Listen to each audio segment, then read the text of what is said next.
Breaking news here at 4. A school resource officer's gun accidentally went off inside a school cafeteria today. This happening at Waitman Middle School there in Wesley Chapel. Action Air 1 live over that school right now. An investigation is underway there, and within the next 15 minutes, the Pasco County Sheriff's Office will be giving us an update. But here's what we know so far, what we've confirmed. Deputies say that school resource officer was leaning against the cafeteria wall when his holstered duty-issued firearm went off into the wall behind him. We're told no one was hurt, but there will be a full administrative investigation. We will keep you updated as we learn more, both on air and online. You can also download our free mobile app for the update.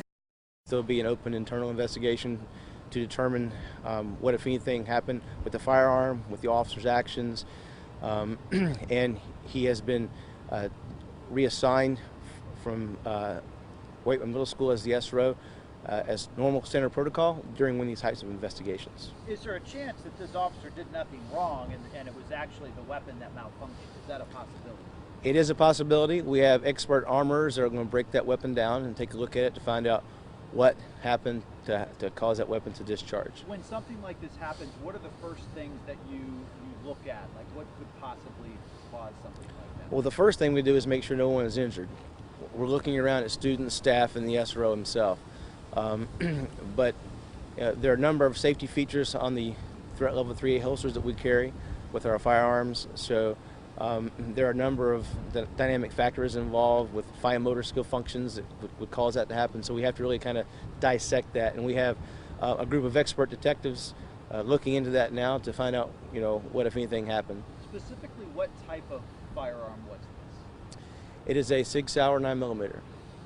When you said that the deputy was helping with lunch duty, were there students actually in the cafeteria at the time? Or? He was in the lunch feeding line, so if you can envision students picking up their trays and moving along the line, he would have had students passing in front of him a few feet to the front and 5 or 6 feet down to the right, and he was actually leaning up against a wall, and so when the firearm discharged, still in the holster, it discharged down to the floor and into a brick wall behind him. Do you know what the reaction was for students? I mean, a gun going off in a crowded cafeteria, is that the accurate? The cafeteria where he was at was kind of separate from the crowded area. He was in a kind of an isolated serving area, so it was a single file line of students. And then the actual mass of the crowds was out in the open cafeteria. And so we're still trying to review reactions from the students by looking at footage from the cafeteria. So there wasn't a large panicked reaction as you might anticipate.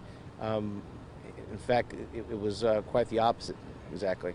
If it turned out the deputy didn't have his safety on, is he facing any criminal charges for this? I'm sorry. If he didn't have his safety on, would he be charged? Well, the weapons are not carried with a safety mechanism per se. They're carried ready to use. So to prove a criminal, they would have to prove negligence, and we're way early, way preliminary in the process to even talk about going that direction. The firearm was holstered. It was holstered when it was discharged, and it was holstered whenever it was recovered from the deputy. I know there are certain types of weapons that have had similar instances in the past. Do you know if this particular type of gun has had any previous problems that are known to law enforcement? Yeah, I couldn't really comment specifically about that. I'm not really sure without doing some record checking and research on that. Are those firearms, the firearms that all the deputies carry, especially the SROs, are they always chambered, or in this case was this like a isolated incident, or can you just explain to us if they're always chambered and loaded, or how they usually carry them? All law enforcement officers' weapons, at least with the Sheriff's Office and most agencies, are carried ready to use. So the weapons are fully loaded, armed, and the round is chambered in case of an emergent situation. Can you tell us how long that SRO had been with that school? It's several years. I need to fact check that and get back to you. I'm not sure how many years he's been at that school just yet, but it's been a few years. I can find that out for you though. And there was a single shot fired? Yes, sir, that's correct. I believe it was captured on video just for moments, or you're looking at that? We're looking into that now. And then kids went back to class? Yep. Just like normal? I mean, Yep. You guys shut it down, I'm sure. They finished their lunches. Yeah, exactly. Yeah, they were on top of it very, very quickly. Do SROs in any case ever wear body cameras, and did this officer have any type of camera that He did have a body camera. The body camera faces away from the officer's body. And in this particular case, the body camera wasn't activated because he was just standing in a lunch line, wasn't really having any interaction with students. Right. So in other words, it was not on or recording. No. Gotcha. No. But we're checking all the possible opportunities for any type of surveillance that exists in the cafeterias, because we will do a full and transparent investigation into what happened. Damage to the school in terms of broken tiles or anything like that? I imagine that's There's some damage to the facade of the brick wall and in the tile floor right behind where the officer was standing, where the deputy was standing. How lucky are we that nobody was hit? Well, I think that we're extraordinarily lucky. This was a very unfortunate circumstance.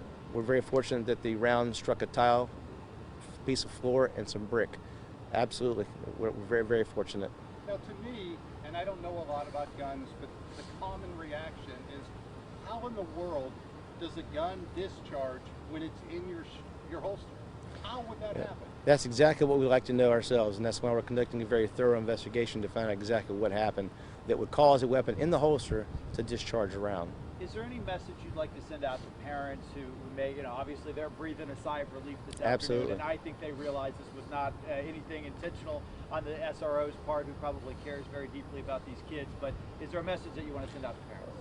The message clearly is that the Pasco Sheriff's Office cares very deeply about our community's children, and we are very careful about who we select to be a school resource officer. And this is an unfortunate circumstance, but you can guarantee that the Sheriff's Office will act with a sense of urgency with this investigation. We will be thorough with detail and transparent with the outcome of the investigation.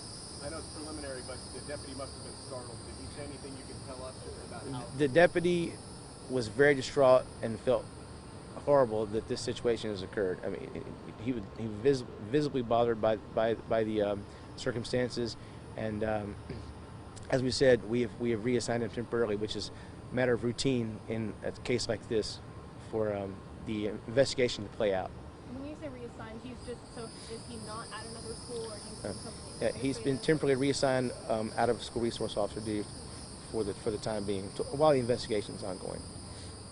How long do you think an investigation like this might last? I know you said you're going to do it with urgency, but Hours, couple days, maybe a week. It really depends on what evidence is out there, what if any video footage we can dissect and look at in detail. But certainly, as soon as we have a conclusion, we'll be able to share that. You've been around law enforcement a while. You've been in law enforcement. How common, or have you ever heard of a gun going off in a holster? It's very rare. It's very rare. I can think of a couple occasions, maybe, but I would be wagering a guess as to the circumstances when and where. But it has happened, but there's usually an explanation, and that's what we're in search of. Do all deputies carry the same gun, same style gun? Same gun, same holster, and same duty gear. Will you guys look into all guns? Because if it happened to this guy's gun, it could happen to yours as you're standing there talking to us. Our armor and training division always looks at every one of those things you just mentioned anytime there's a discharge of a firearm. We want to make sure that the weapons that we carry and the way that we carry them is safe both for the officer and the community. will the gun manufacturer be involved with this in any way, do you think? I don't know. It depends on what the armorer finds. Any additional questions? Alrighty, that'll be All it, right. guys. Thanks, guys. Thank you very much. Absolutely.